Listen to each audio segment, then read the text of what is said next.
Hello, I'm Jessica Rivera with your latest news break. In Indiana, convicted serial killer Joseph Edward Duncan is dead.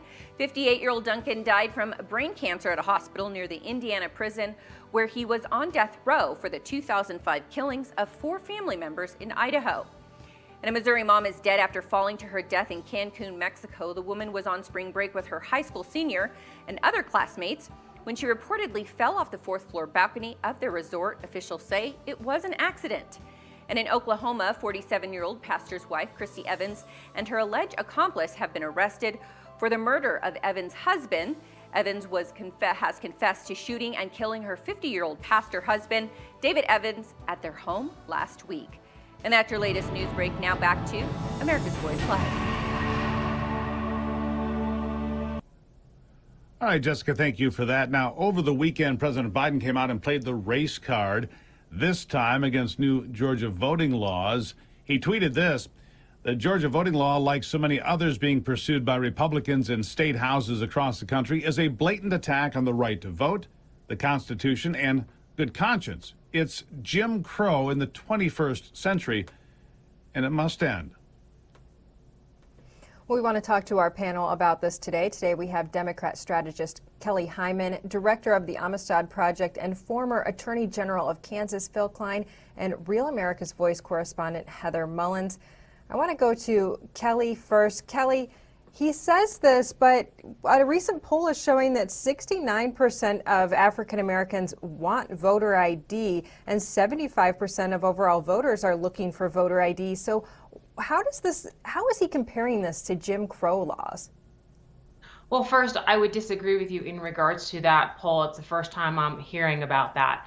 I think it's important to remember that if you believe in democracy, that you believe that people should be able to vote. And so based on the new law, it is disproportionately affecting African Americans because of the way it's set up. In regards to Sunday voting, that's something that predominantly souls to the polls, African Americans go, also restricting the time. A lot of people work until 5, makes it very difficult for people to work, also for absentee ballots as well. And so this is voter suppression. This is what's going on, and it's a shame. And if you believe in democracy, no matter if you're Republican, Democrat, or independent, you would want people to get out and vote and let their voice be heard.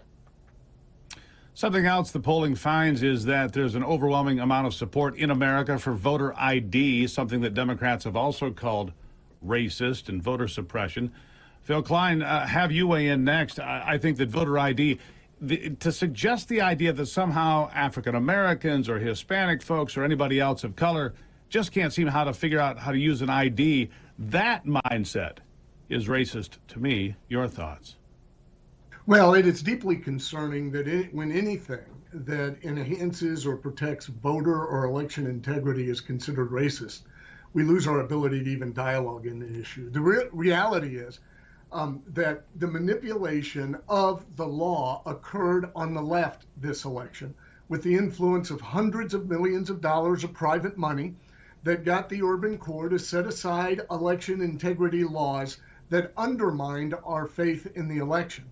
And the left is not done. They've got H.R. 1, which invites in foreign money to be matched by taxpayer money in our elections. And it's not racist to be concerned about that. The Georgia law takes some good steps. By the way, it allows for advance voting. It allows for absentee voting. It just requires an identification to do an absentee vote. And that is reasonable for this reason. When you go and vote in person, the election poll workers who are trained can prevent you from being intimidated, coerced, or fraudulently forced to vote for the wrong person. They're not there in the nursing homes. They're not there when paid professionals start harvesting ballots with people who are vulnerable to that type of influence and coercion. I would think that the left would support those reasonable measures to prevent people from trying to coerce somebody in a nursing home to vote a certain way. That's reasonable. Americans support it. It's not an issue of race. Heather, based on what Phil is saying, doesn't this protect folks on both sides of the aisle? Absolutely, Tudor. One of the big things that I've been stressing since I had been down in Georgia covering since the original hand recount was the fact that if all of this is taking place and there's this question of election integrity, then nobody's vote truly could count, right?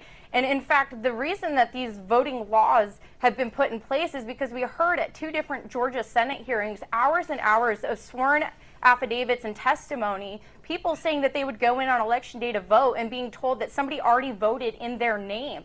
That didn't matter if you were black or if you were white. If you're showing up to vote and they're telling you somebody already voted in your name, and then you open up an investigation with the Secretary of State's office, they closed it without giving this woman any answers. And we heard several testimonies and we got several affidavits of people that this happened to. So these are the types of situations that really pushed this election integrity bill to move forward. But as we're seeing from the left, they're trying to market as sort of a racist bill, but it's anything but that. And in fact, there's been so much shenanigans going on in Georgia that a judge has recently unsealed the ballots in Fulton County from State Farm Arena because some of those affidavits were actually testifying to potential counterfeit ballots during the hand recount. And this came from a woman who had over 20 years as a worker in Fulton County with no issues. And so this is what's going on in Georgia. Unfortunately, when you have Biden and other news networks really spreading misinformation about this bill, is doing a disservice not just to Republicans but to Democrats who essentially want their vote to count. I think playing the race card is a disservice to all Americans as it gets played too often, too easily. And to me, Kelly, it says that there's a weak argument behind it. I want to shift to that carjacking in Washington, D.C. and the shooting in Colorado. The reason I bring this up, many on the left of the mainstream media were screaming that the guy that had killed 10 people at a grocery store in Boulder, Colorado last week, look, it's a white guy. It's like they're almost cheering for it. It turns out to be a Syrian-born man who probably had some mental issues, and he gunned down 10 white people. I don't think that any of that matters except that it's put out there day after day by the mainstream media. And then the 2 young African-American girls that murdered the Muslim man who was just trying to deliver some food for Uber Eats, dead after they tried to carjack him. If it had been 2 white girls that had carjacked somebody of color, I think the narrative would have been wholly different. I think it's time to get away from this race narrative. Kelly, what do you think?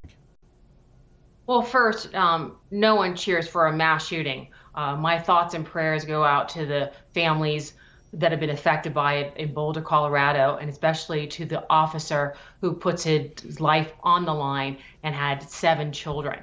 And I think that we need to think about what the issue is in regards to gun and come up with some reasonable resolutions to fix that and solve that problem and focus on that. Majority of Americans do support some form of gun control. You're not answering my question, Kelly. I'm not talking about gun control. I'm talking about race in America. Let's stick to that topic, if we could, please. It's race in America, and the card gets played all the time. And there was an editor from USA Today dismissed from her job because she jumped right to the conclusion that the shooter had to be white. Do you not see that as a problem? Well, I don't think anyone should jump to any conclusions like that. I think, but as I said before, I think it's important to focus on what the real issue is in regards to these shootings. And the first main issue in regards to the shooting is about gun control. Well, we're talking about the fact that people are dying here, but it's not always a shooting like we're looking at this carjacking, but carjackings have been spiking in big cities, especially Chicago. There has been a spike in carjackings as these young people are out of school for long periods of time because of COVID. And these are 11, 12, 13, 14-year-olds that are doing these carjackings. So, Phil, I want to go to you. We have all of these companies who have chosen to cancel their own brands. They've chosen to cancel things like Aunt Jemima, Pepe Le Pew. Disney has put warnings on a lot of their videos. U.S. lawmakers in Illinois, state lawmakers, I should say, in Illinois, are asking for a ban on violent video games like Grand Theft Auto. But we hear people constantly saying that these video games are not affecting these young people. When you look at the spike in carjackings for children who can't even get a driver's license, do you think it's time to start looking at some of these video games? Well, we need to first remember how to engage in a rational discussion regarding policy in this nation, and not, in the face of tragedy, be the first to hold a news conference to try to claim we're relevant and to defeat the interests of justice and the rule of law. What we've done in this country, unfortunately, and this is not just on the left, it's on the right, it's all across the board. You see a human tragedy and everybody immediately tries to diagnose it without knowing the facts, runs in front of a camera and blames somebody. That's not rational. That's political opportunism. That's what we saw with the mayor of D.C. and in trying to speak into this situation. That's what we see across the nation all of the time. Look, this nation's been around for almost 250 years. We have enough experience that we can look at without taking the latest news headline and turning it into a policy changer. We need to allow the rule of law to work. We need to allow investigations to work. As a former attorney general and prosecutor, I am offended when people immediately start claiming they know the answers to problems that are complex and they don't know the facts. That, I think, is the primary concern we ought to have. And that's the criticism I have across the board on this. Look, I'm not in a lot of favor of government censorship. Government doesn't get it right. I believe we need to vest that authority with parents, local communities, and others to make decisions regarding this and stop federalizing all the issues. So, no, I don't want Congress to take a look at video games, although I'm concerned about their content, because I don't trust Congress nor big tech to tell me what I can see and what I can hear and what I can't see and what I can't hear. Phil, my takeaway from what you said right there is that laying the race card or jumping to conclusions so you can jump in front of a camera to be first is the lazy approach. Taking the time to actually figure out what happened in the situation, and they're often complex, is what takes some actual work, some shoe leather. Heather, I'll give you the last word on this one. Your thoughts? So I think you sort of touched on an important subject, and that's how we've sort of gravitated to this whole court of public opinion, right? We have due process in our country, which is something that we really need to get back to talking about. And what we see happening now with the mainstream networks really playing the race card and trying to emotionally manipulate audiences, people are deciding the outcome of investigations within hours of an incident actually happening. And this is something that not only happens when we, with this carjacking situation or with shootings, but with elections as well. All of these investigations into the elections, people were coming out, having their mind made up before they'd even done investigations, which are still currently underway. And so I think we really need to, as a country, get back to recognizing the importance of due process and taking time to let authorities investigate things, including these situations, and start criticizing the media that really play the race card and emotionally manipulate audiences. For me personally, when that Georgia shooting happened at the massage parlor, right, when they tried saying it's an Asian hate crime, my sister-in-law is Japanese. And so for them to sort of push this narrative that this guy is going around, that there's these attacks on Asians, that affects me, that affects my family, and that's not the case. That wasn't the case. The man was a sex addict that we found out, that he'd been to rehab for it. So again, anybody watching, I strongly encourage, when you see these sort of incidents happening, the court of public opinion is not where you're going to find answers. You're going to find answers throughout investigations and court proceedings, and that's what I try to focus on when I report here on Real America's Voice. Thank you, Heather Mullins, Phil Klein, Kelly Hyman. Tough subjects. We appreciate you coming on to talk about them with us. It's been a great panel. We'll have another one tomorrow, but we've got more news right after this, so don't go anywhere.